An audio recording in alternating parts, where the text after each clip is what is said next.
कब तक मौन रहोगे? तुम कब तक भविष्य को अनदेखा करोगे?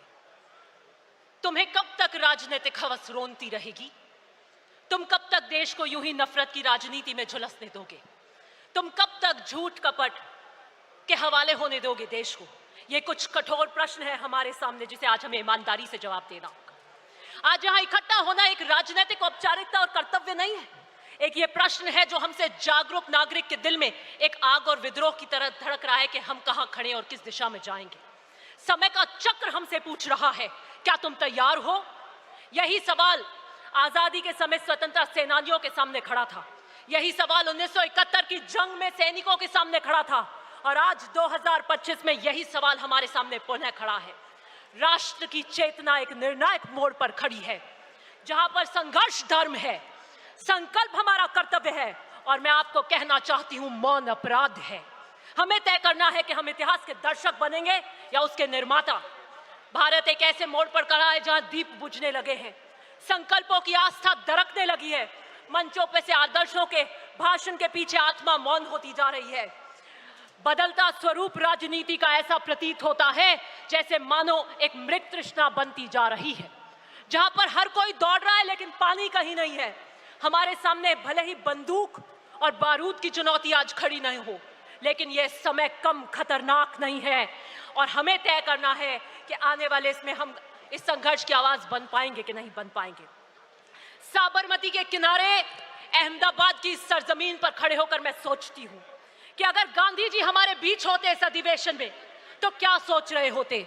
मुझे लगता है वो इस नए भारत को देखकर फफक फफक कर रो रहे होते, और वो कहते हैं कि वो भारत नहीं है जिसे मैंने देखा हो। इस भारत को देखकर उनका मन बहुत व्यथित होता। वो देख रहे होते कि किस तरीके से किसान आज हताश है, उसके चेहरे पे उनको झुर्रियां दिखती हैं।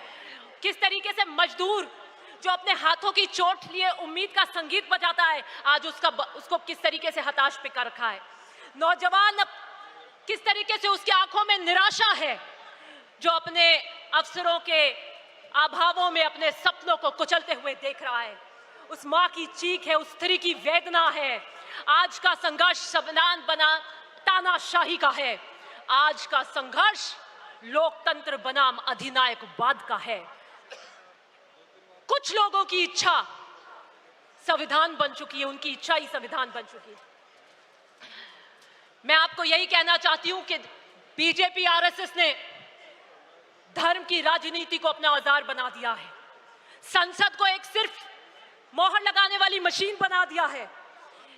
बीजेपी राम का नाम तो लेती है लेकिन नीति रावण की रखती है। कृष्ण का उपदेश देती है लेकिन चालें शकुनी की चलती है। गॉडसे का महिमा मंडन करती है, गांधी के सिद्धांतों को आत्मसात नहीं करती। सरदार पटेल की मूर्ति तो बनाती है लेकिन उसके एकता के सिद्धांत को नहीं अपनाती। ये देश नफरत का राजपथ बन चुका है।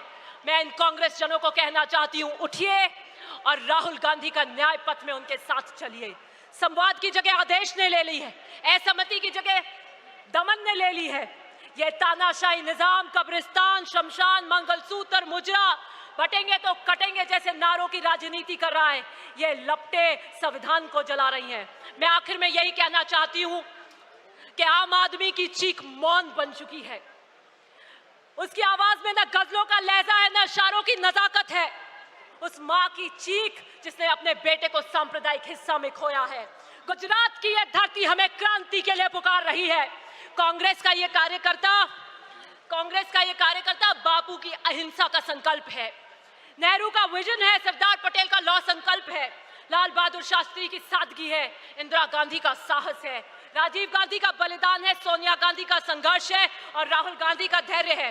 ये समय, आई एम जस्ट कंक्लूडिंग, ये समय भीष्म की प्रतिज्ञा का है, ये भीष्म मौन का नहीं है। आइए चलिए और राहुल गांधी जी के इस न्याय पथ में उनके साथ कंधे से कंधा मिलाकर चलिए। बहुत बहुत